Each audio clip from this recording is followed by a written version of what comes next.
अस्सलाम वालेकुम dear students, आज हम 10th क्लास की मैथ की एक्सरसाइज नंबर 3.6 स्टार्ट करने जा रहे हैं और आज हम डिस्कस करेंगे इन्वर्जन मेथड। ठीक है जी।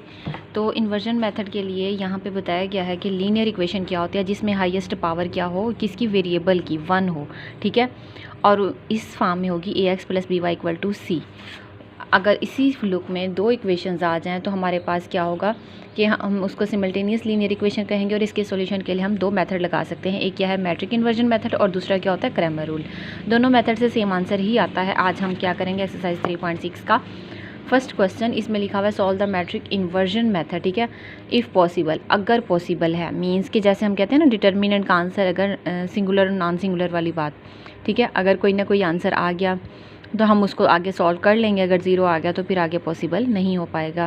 खैर, हम चलते हैं अपने क्वेश्चन की तरफ। तो यहाँ पे आप देखिएगा कि क्वेश्चन नंबर 1 जो है, यहाँ पे फर्स्ट पार्ट में देखें 2x + 5y = 19, 4x - 3y = -1। सबसे पहले हम क्या क्या करेंगे, इक्वेशंस इन मैट्रिक्स फॉर्म। मैट्रिक्स मीन्स के ये वाली स्क्वायर ब्रैकेट्स लगा देंगे, इस तरफ भी लेफ्ट साइड पे भी राइट साइड पे ब्रैकेट्स जस्ट लगानी है, मैट्रिक्स फॉर्म हो गई। इसके बाद आपने क्या करना है, आपने यहाँ पे देखा कि x और y दो वेरिएबल यूज़ हो रहे हैं, तो आपने कोफिशिएंट 2, 5, 4 और -3 ये सेपरेट कर लेने हैं और वेरिएबल सेपरेट कर लेने हैं x और y। ज़रूरी नहीं x और y, x और z भी हो सकता है, कोई भी दो वेरिएबल्स हो सकते हैं। और यहाँ साइड पे जो होगी वो वाली चीज़ साइड पे, तो ये क्या हो गया a, ये x और ये b। मतलब कि हमने सपोज कर लिया, लेट कर लिया उस क्वेश्चन के पैटर्न के अकॉर्डिंग, इसका नाम रख दिया ax = b। ये एक फार्मूला समझ लें। तो जब मुझे x का आंसर चाहिए हो, x मतलब कि ये वाली चीज़, तो a उस तरफ जाके इन्वर्स हो जाएगा, a इन्वर्स और b। ये जो है आपका एक फार्मूला बन चुका है जो कि इस क्वेश्चन में सॉल्व करना है हमने। अब इसका नाम हमने a रखेंगे, इसका नाम x कैपिटल X और इसका नाम कैपिटल B। ये नाम कैपिटल रखे गए हैं मैट्रिक्स के नाम। अब a का डिटर्मिनेंट लेना है, आपको पता ही है कि दो इस तरह से सीधी लाइंस लगाई जाएंगी। 2 को -3 के साथ सबसे पहले मल्टीप्लाई करवाएंगे, उसके बाद 4 को 5 के साथ करवाएंगे, दरमियान में माइनस आ जाएगा। तो -26 आपके पास डिटर्मिनेंट आ चुका है।